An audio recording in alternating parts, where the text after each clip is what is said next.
હરિયમ વિદ્યાર્થી મિત્રો, આપણે પાઠ 3 ધોરણ 5 માં મહેનતનો રોટલો એ પાઠ સમજતા હતા. તો ફરીથી એકવાર નજર કરી લઈએ. તો વિદ્યાર્થી મિત્રો, મહેનતનો રોટલો પાઠમાં સાધુ અને એક મોચીની વાત છે અને આપણા કવિ છે પન્નાલાલ પટેલ. અને એ કવિ પરિચય પણ મેં ખૂબ સુંદર રીતે તમને સમજાવ્યો હતો કે પન્નાલાલ પટેલ એ ખૂબ બધા એમણે પારિતોષિક મેળવ્યા છે, ઘણા બધા ગ્રંથ પણ લખેલા છે, નાના ભૂલકાઓ માટે પણ એમણે લખેલું છે અને તે એમનું મૃત્યુ પણ કેવી રીતે થયું, અમદાવાદમાં બ્રેન હેમરેજથી એમનું મૃત્યુ થયું, બધું જ મેં તમને સમજાવ્યું હતું. હવે પાઠ તરફ આપણે વાર્તા પાઠનો પ્રકાર છે. તો આ બોધકથા છે, એમાં શ્રમ, સ્વાશ્રય અને પ્રામાણિકતાનો મહિમા આપણને બતાવવામાં આવ્યો છે. તો વિદ્યાર્થી મિત્રો, મોચી ભગત છે ને એ મફતનું સ્વીકારવાનું સ્પષ્ટ ના પાડે છે અને આમ મોચી ભગત દ્વારા આપણને શું જાણવા મળે છે તે આપણે સમજવાનું છે કે શ્રમ તો કરવો જ જોઈએ, સ્વાશ્રય એટલે પોતાનું સ્વાશ્રય અને પ્રામાણિકતાનો બોધ આપણને આ પાઠમાંથી મળે છે. તો ચાલો વિદ્યાર્થી મિત્રો, આપણે થોડું પુનરાવર્તન કરી અને આપણે આપણા પાઠને આગળ વધારીએ. તો એક મોચી એ કાશી નગરીમાં રહેતો હતો. મોચી ક્યાં રહેતો હતો? કાશી નગરીમાં. તો ચાલો નિહાળીએ આપણે.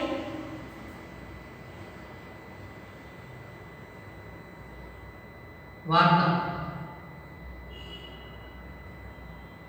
બાળ દોસ્તો, આજે આપણે એક વાર્તા દ્વારા મહેનતનો મહિમા સમજીશું. ખરેખર સુખ છે શ્રમ એટલે કે મહેનતમાં જ સાચું સુખ છે. સ્વાશ્રય એટલે કે પોતાનું કામ પોતાની જાતે કરવું તેમાં રહેલું છે. અહીં આપેલી વાર્તામાં મોચીનો વ્યવસાય કરતા એક માણસના સ્વાશ્રયની વાત છે. તે એક સાધુને મફતનું લેવાની ના પાડે છે. તો અહીંયા એક મોચી છે, એ પોતે શ્રમ કરે છે અને સ્વાશ્રય એટલે પોતાનું કામ પોતાની જાતે કરવાનો ઈરાદો રાખનાર અને પ્રામાણિક માણસો તો આ જમાનામાં આપણને મળવા ખૂબ મુશ્કેલ છે વિદ્યાર્થી મિત્રો. તો અહીંયા મોચી ભગત એ સાધુને શું કહે છે એ બંનેનો સંવાદ અહીંયા રજૂ થયેલો છે, વાતચીત અહીંયા રજૂ થઈ છે. તો ચાલો આપણે જોઈએ. તો ચાલો આપણે વાર્તા સાંભળીએ. કાશી નગરીમાં એક મોચી ભગત રહેતા હતા. કાશી નગરીમાં તે મોચી બહુ ભગત રહેતા પ્રામાણિક હતા. અને સંતોષી હતા. એકવાર એક સાધુએ આવીને મોચીભાઈને પૂછ્યું, મોચી ભગત, મારા પગરખાનું શું પડે? મોચીભાઈએ જવાબ આપ્યો, મારી પાસે સીવેલા તૈયાર નથી મહારાજ. મારી પાસે સીવેલા તૈયાર નથી. સાધુએ કહ્યું, સીવી દો તો શું લો? સીવી દો તો શું લો? મોચીભાઈએ કહ્યું, 1.5 રૂપિયો. 1.5 રૂપિયો લો. સાધુને નવાઈ લાગી. સાધુને નવાઈ લાગી. બીજા મોચીભાઈઓએ તો 2 રૂપિયા બતાવ્યા હતા, પછી ઘટાડીને 1.5 રૂપિયા સુધી આવ્યા હતા. પણ આ મોચીભાઈએ તો પહેલેથી જ 1.5 રૂપિયો કહી દીધો. સાધુએ પૂછ્યું, 1.5 રૂપિયો તો કહેવાનો, પણ લેવાનો કેટલો? 1.5 રૂપિયો કેવાનો? મોચીભાઈ સાધુ મહારાજ સામે જોઈને હસ્યો. હવે સાધુ કહે છે કે સાધુને નવાઈ લાગી કે બીજા મોચીએ તો મને પહેલા 2 રૂપિયા બતાવ્યા હતા અને ઘટાડીને પછીથી 1.5 રૂપિયા આવ્યા હતા. તો આણે તો સીધા જ મને 1.5 રૂપિયો કહી દીધો. તો સાધુ કહે છે કે કહેવાના કેટલા અને લેવાના કેટલા? તો મોચી હસે છે અને કહે છે કે જે કહેવાના એ લેવાના.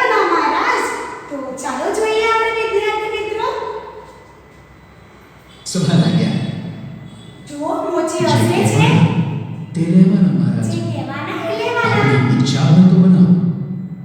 સાધુ મહારાજે કહ્યું, સાધુ મહારાજે કહ્યું, અચ્છા બનાવો મહારાજ. અચ્છા બનાવો. ચાલો, બોલો ક્યારે આપશો? મોચી હવે સાધુએ કહ્યું કે ચાલો બનાવો, પણ ક્યારે આપશો? તો કે છે પરમ દિવસે, આ વખતે હું તમને આપી દઈશ. તો સાધુ મહારાજ કહે છે કે જોજો હો, વાયદો ચૂકતા નહીં.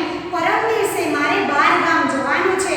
તો મોચી ભગત શું કહે છે કે તમે સમયસર આવી જજો. તમારા જે જોડા ચપ્પલ છે તે તમને આ સમયે મળી જશે. પણ ક્યારે? પરમ દિવસે. બરોબર? બંને વચ્ચે શું વાતચીત થાય છે તે જોઈએ વિદ્યાર્થી મિત્રો. મોચીભાઈ બોલ્યા, મોચીભાઈ કહે છે આ વખતે. સાધુ કહે, જરૂર હો, મારે પરમ દિવસે સાંજે જવું છે. પરમ દિવસે સાંજે જવાનું છે. આજે દિન ના થાય. મોચીભાઈ કહે, જાઓ કે ના જાઓ, જાઓ કે ના જાઓ, પરમ દિવસે તમને આ આ સમય વખતે મળી જશે. જરૂર મળી જશે. બરોબર? પણ સાધુ મહારાજને મોચીના વાયદા પર વિશ્વાસ નહોતો. એટલે બીજે દિવસે ફરી આંટો માર્યો અને પૂછ્યું, કેટલે આવ્યું કામ? મોચીએ કહ્યું, તમારે બેફિકર રહો મહારાજ. હવે જે સાધુ છે એને મોચી ઉપર વિશ્વાસ નહોતો કે એ પરમ દિવસે કહે છે ને, પણ પરમ દિવસે બનાવશે નહીં. તો સાધુ મહારાજ બીજા દિવસે મોચીને ત્યાં આંટો મારવા ગયા કે ભાઈ મોચી, કેટલે આવ્યું કામ? તો મોચી કહે છે કે મેં તમને ક્યારે વાયદો આપ્યો હતો? બરોબર? તો એ બંને વચ્ચે શું વાતચીત થાય છે તે ચાલો આપણે જોઈએ વિદ્યાર્થી મિત્રો. હું વાયદો નહીં ચૂકું. વાયદો નહીં ચૂકવો મહારાજ.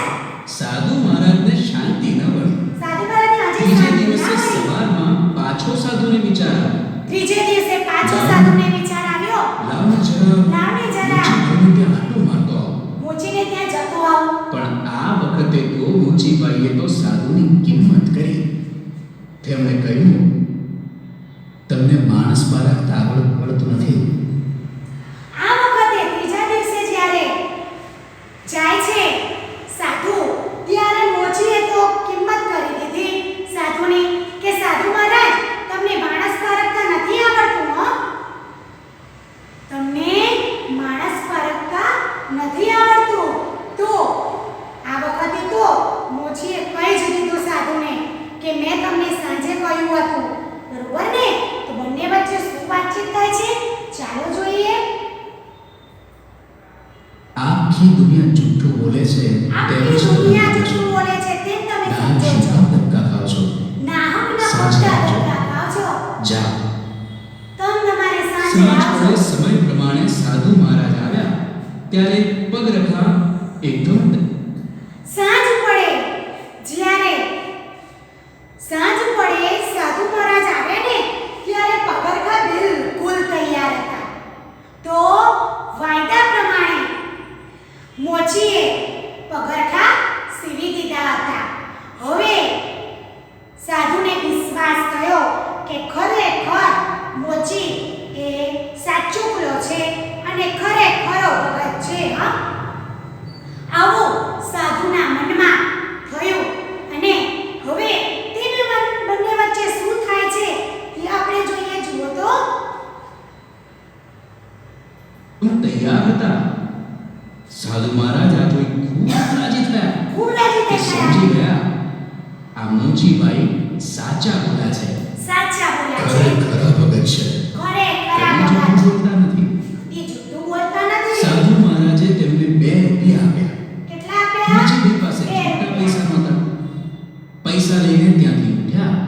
પછી સાધુ મહારાજને કહે, જરાક ઊભા રહો, સામની દુકાને જઈને છૂટા પૈસા લઈ આવો મહારાજ. હવે સાધુ મહારાજે 2 રૂપિયા આપ્યા. સાધુ મહારાજ જોડે છૂટા નહોતા. 2 રૂપિયા આપ્યા. હવે મોચી કહે છે કે હું છૂટા પૈસા લઈ આવું સામેની દુકાનેથી. ત્યાં સુધી ઉભા રહો મહારાજ. હવે મોચી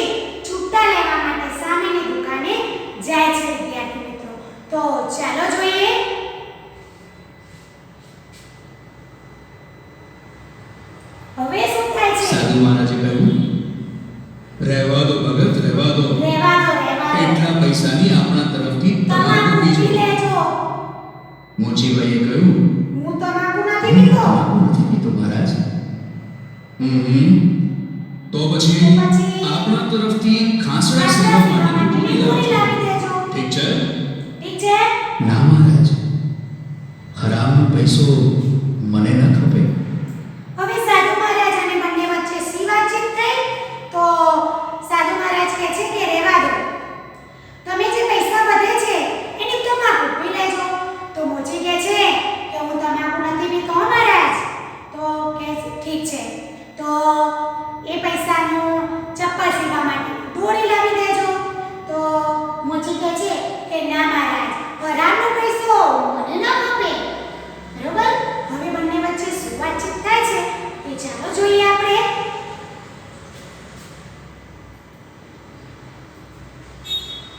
તે સામેની દુકાને પરચુરણ લેવા માટે ગયા. સામેની દુકાને સાધુ પરચુરણ લેવા માટે મહારાજ ગયો. મોચીભાઈની ભાવના મોચી જોઈ તો ગયા ભાઈ. ખુશ થઈ ગયા.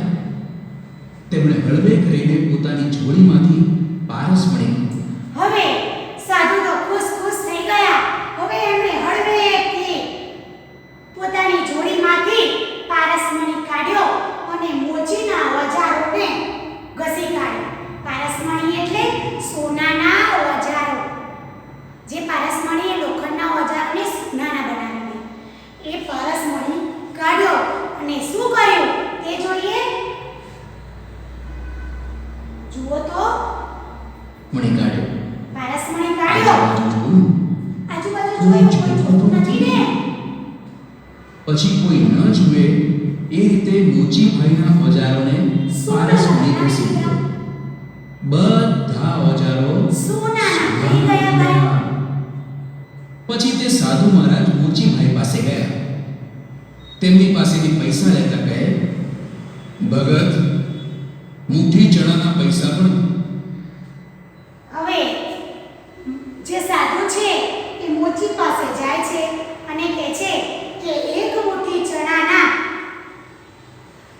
પૈસા આપશો તો તમારું ભગવાન સારું કરશે એમ કહે છે. તો મોચી કહે છે શું કહે છે બંને એ વાતચીત સાંભળીએ આપણે.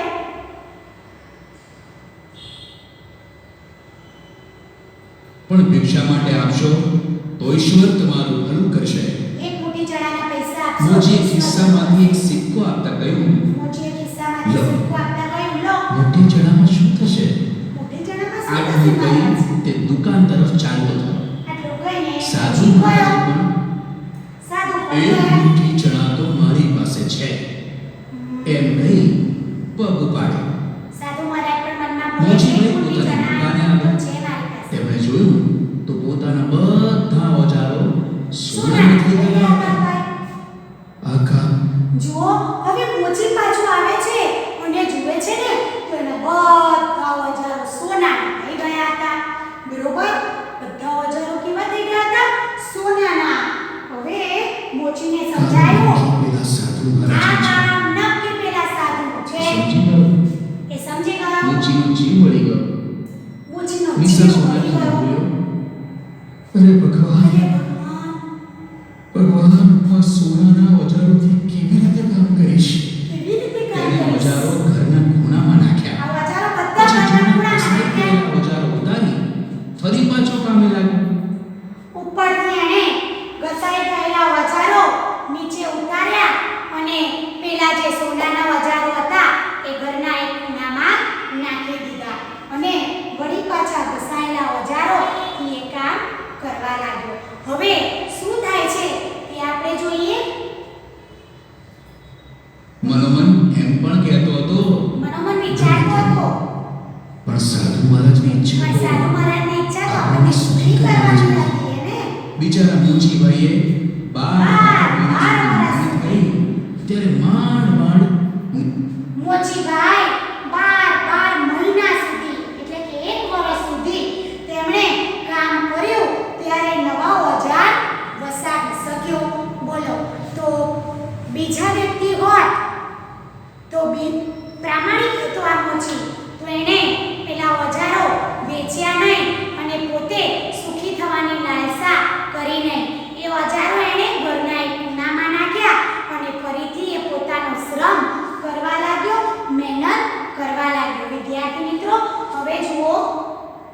નવા ઓજાર વસાવી શક્યા હતા. એક બાર મહિના એકવાર તે પોતાની દુકાને બેઠો હતો. એકવાર એ દુકાને બેઠો ભજન હતો. ગણગણતો ભજન નીચે ગણગણતો સીવતો હતો. નીચો બેઠો સીવતો તેવામાં હતો. તેના કાને કોઈનો અવાજ સંભળાયો. કોઈનો અવાજ સંભળાયો. કેમ છો મોચી ભગત?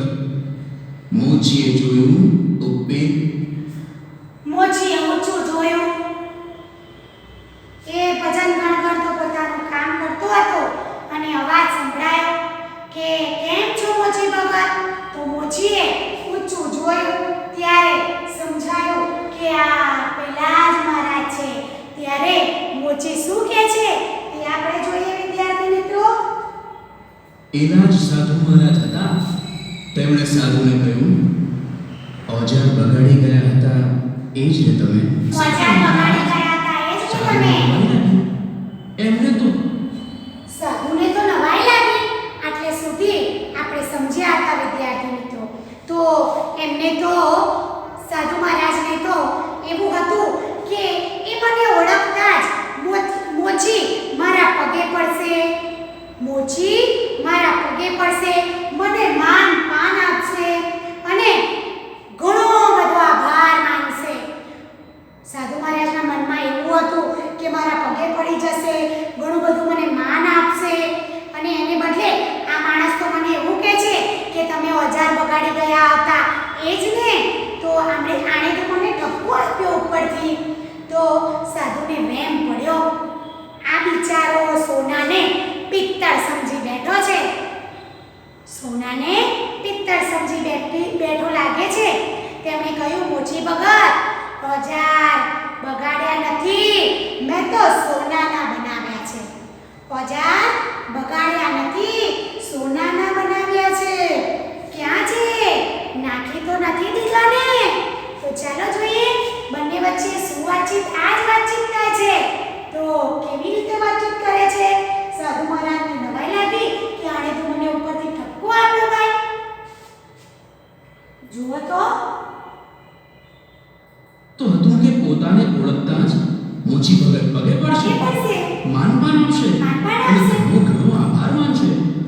પણ એને બદલે આ માણસ તો ઠપકો આપતા હતા. સાધુને વહેમ પડ્યો, આ વિચારો સોનાના પિત્તળમાં પડાય છે. તેમણે કહ્યું, મોચી ભગત, ઓજાર બગાડ્યા નથી, સોનાના બનાવ્યા છે. ક્યાં છે? નાખી તો નથી દીધા ને? મોચી ભગતે કહ્યું, મને ખબર છે મહારાજ, સોનાના છે, પણ એ સોનું મેં મારા બાવડાનું. હવે મોચી કહે છે કે સાધુ મહારાજ, મને ખબર છે કે એ ઓજારો સોનાના છે. ખરેખર એ ઓજારો મેં મારા બાવડાના બળથી, એટલે કે મેં મારી જાત મહેનતથી ઓછા મેળવ્યા છે. આવું મફતનું સોનું શું કરવું છે? એ પડ્યા ખૂણામાં, તમે પાછા લઈ જાઓ.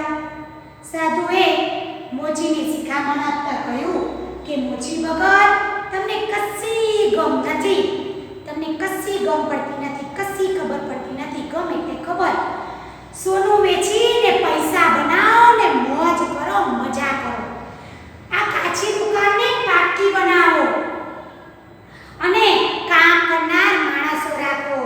બેઠા બેઠા ખાઓ ને લહેર ઉડાવો. એમ કે છે. મોચીએ પૂછ્યું કે ભગવાને આપણને હાથ પગ શા માટે આપ્યા છે? કામ કરવા માટે. તો મહારાજ, હું શું કરું? કામ કરું ને?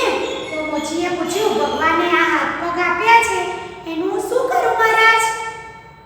નવાઈ ભરી આંખે સાધુ તો મોચી ભગતને તાકી જ રહ્યા. તો ચાલો જોઈએ. દાના બળથી ઓછું મેળવ્યું છે. મેં મારા બાપના બળથી નથી મેળવ્યું. શું કરવું છે મારે? એ પડ્યા ખૂણામાં તમે પાછા જ લઈ જાઓ. સાધુ મહારાજે એ મોચીને સલાહ આપતા કહ્યું, મોચી ભગત, તમને કશી ગમ નથી, સોનું વેચીને પૈસા બનાવો અને મજા કરો. આ કાચી દુકાનને પાકી કરો, કામ કરનાર માણસ રાખો, બેઠા બેઠા ખાઓ ને લહેર ઉડાવો.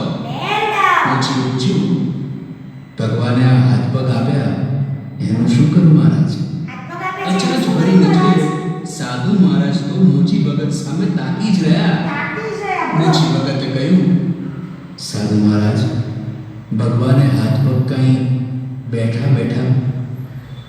હવે મોચી ભગત કહે છે કે સાધુ મહારાજ, આપણને હાથ પગ કાંઈ ભગવાને બેઠા બેઠા ખાવા માટે આપ્યા નથી, કામ કરવા માટે આપ્યા છે. તો આ સાંભળી અને સાધુ બોલ્યા કે મોચી ભગત, સાચી વાત, ભગવાને કામ કરવા જ હાથ પગ આપ્યા છે. હવેથી હું પણ કમાઈને ખાઈશ અને તમારા જેવો જીવનનો સાચો આનંદ મેળવીશ. સાધુ કોઈ ઊંડા વિચારમાં પડી ગયા હતા. પોતાને કામે વળતા હવે મોચી પોતાને કામે વળતા પૂછ્યું કે કેમ મૂંગા થઈ ગયા. કામે વળતા મોચીએ સાધુએ પૂછ્યું કે કેમ મૂંગા થઈ ગયા. સાધુએ કહ્યું કે હું મૂંગો નથી થઈ ગયો. મોચીએ પૂછ્યું કે કેમ મારા તમે મૂંગા થઈ ગયા. તો મોચીએ કહ્યું કે સાધુએ કહ્યું કે હું મૂંગો નથી થઈ ગયો, પણ વિચારમાં પડી ગયો છું કે તમારી વાત સાચી છે. બરોબર? શા વિચારમાં પડી ગયા મહારાજ? મોચી કહે છે, તો તમે કહ્યું તે ખોટું નથી, સાચું છે. તો સાધુએ મોચી સામે ગંભીર ભાવે જોઈ અને કહ્યું કે હું પણ નાનું મોટું તપ તો કરું જ છું. હું પણ નાનું મોટું તપ તો કરું જ છું. જે મારી પાસે સોનું બનાવવાનું સાધન છે એનો ઉપયોગ હું મારી જાત માટે કરતો નથી. મેં કદી મારી જાત માટે આ સોનાનો ઉપયોગ કર્યો નથી.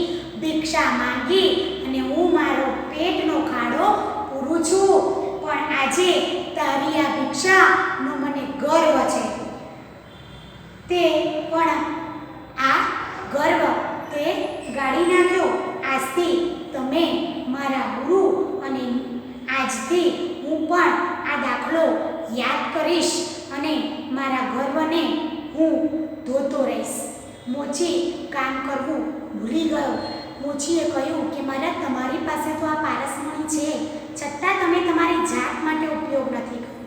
તો અને સાધુની પીઠ પાછળ આ મોચી જોતો જ રહ્યો અને કામે વળતા બબડ્યો કે આપ જ ખરા સાધુ છો મહારાજ, આપ જ ખરા સાધુ છો. આપની પાસે સોનું બનાવવાનું સાધન છે, છતાં તમે તમારી પાસે તમે તમારો પેટનો ખાડો ભિક્ષા માંગીને પૂરો કરો છો.